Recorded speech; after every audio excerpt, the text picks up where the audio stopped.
नवरात्रि का उपवास और भूखी सास। सास ने पकड़ ली थी नवरात्रि के उपवास रखने की जिद।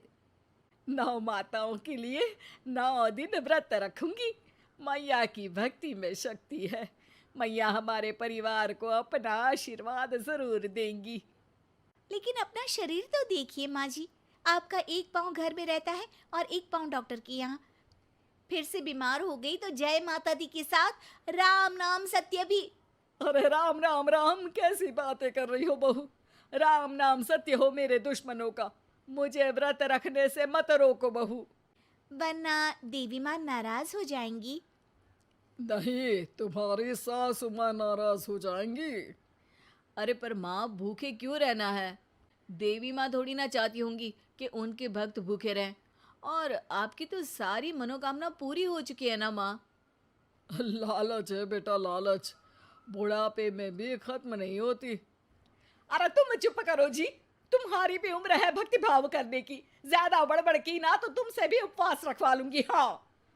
अरे रौद्र रूप क्यों धारण कर रही हो मेरी माँ। रख लो व्रत। ठीक है माँ, बस अपनी हेल्थ का ध्यान रखना।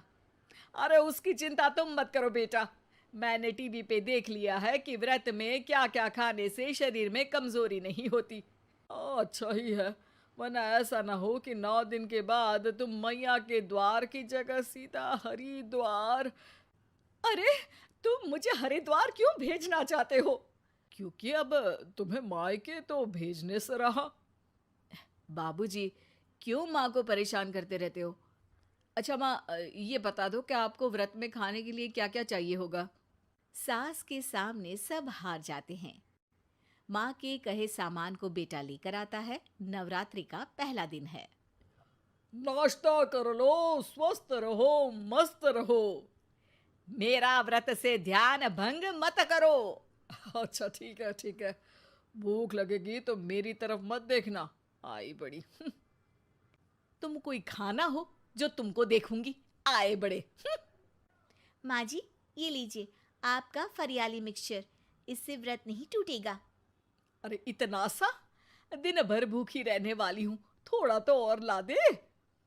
पर ये सब तो सपोर्ट के लिए होता है ना माँ जी, पेट भर के थोड़ी ना खाना होता है। करवा चौथ का व्रत नहीं रख रही हूँ जो कुछ ना खाऊं पीऊं। हाँ यार, ये तो मैंने सोचा ही नहीं।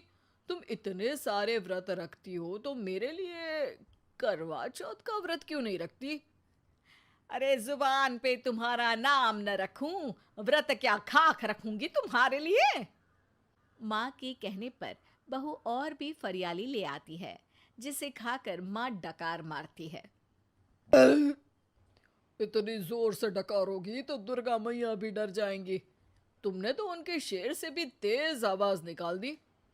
अरे शेर के जैसा पंजाबी मारती हूं मैं, देखना चाहोगे?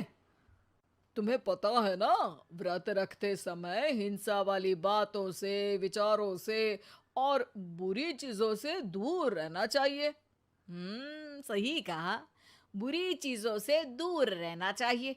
इसीलिए तो तुमसे दूर जा रही हूँ, दूसरे कमरे में। सास ने कई सारी ऐसी चीजें खाई जिनसे व्रत ना टूटे। बहू, सब्र का फल मीठा होता है। इसका मतलब ये थोड़ी है कि तू मुझे शाम तक फल नहीं खाने देगी। माँ जी, 1 घंटे पहले ही तो आपने इतना सारा। अरे एक खाता ही बना ले, उसमें लिखा करे कि मैंने कितना खाया, कितना पानी पिया। अरे नहीं नहीं माँ जी, मैं अभी फल लेकर आती हूँ। जोर से बोलो। नहीं माँ जी, मैं फल लेकर आती हूँ। अरे ये नहीं, जोर से बोलो, जय माता दी। सासू माँ एक साथ बहुत सारे फल खा लेती है। माँ जी, इतनी जोर से मैं डर गई। अरे भक्ति की शक्ति की पुकार है। पुकार नहीं, डकार है। हाँ हाँ ठीक है ठीक है।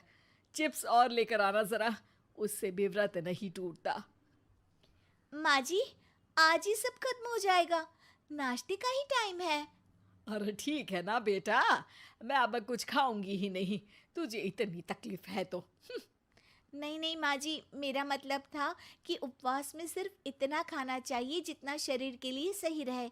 स्वाद के लिए खाने से तो अच्छा है कि उपवास ही मत रखो। माता जी की कृपा तो वैसे भी बनी ही रहती है। अरे वाह बहू वाह!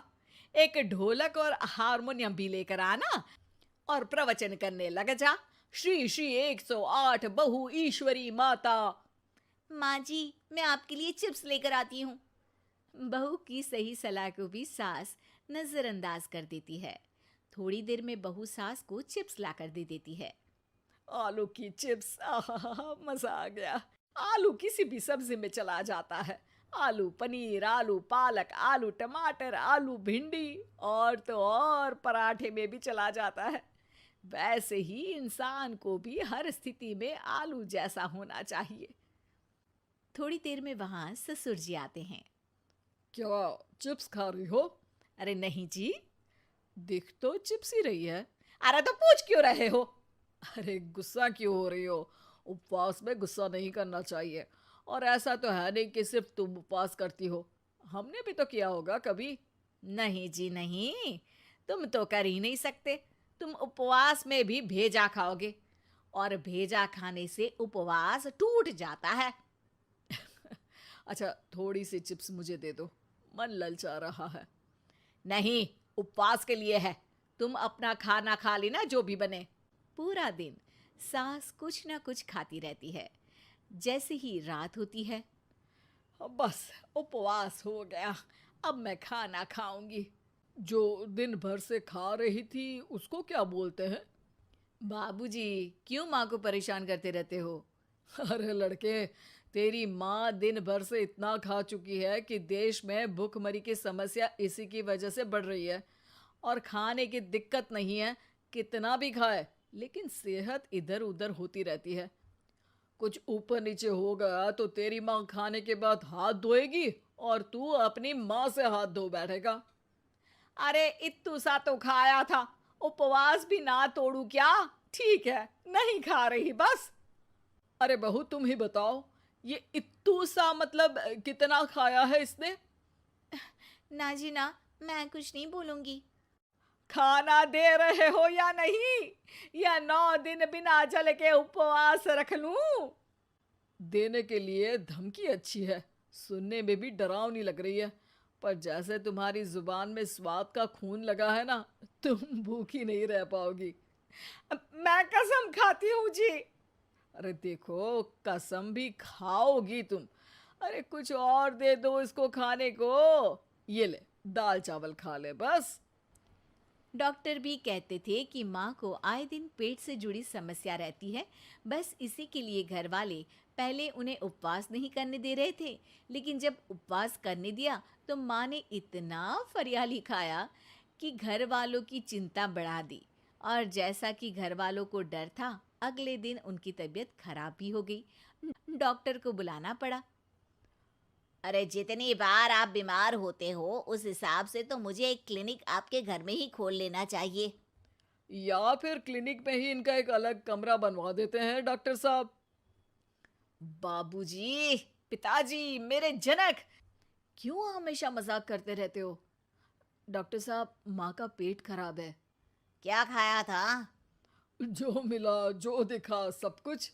अरे बस भी करो जी। बस तो तुमको करना था खाते वक्त। देखिए, खाना अच्छी बात है और उपवास भी आदमी को रखते रहना चाहिए, लेकिन तब जब शरीर लायक हो। पहले दिन ही बीमार हो गई तो 8 दिन कैसे होगा?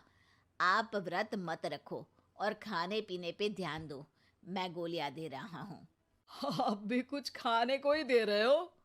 हाँ, इससे जल्दी ठीक हो जाएंगी। समझ गई हैं आप? अब तो ठीक ही होना है ना मुझे। जोर से बोलो। जय माता दी। जय माता दी। जय माता दी।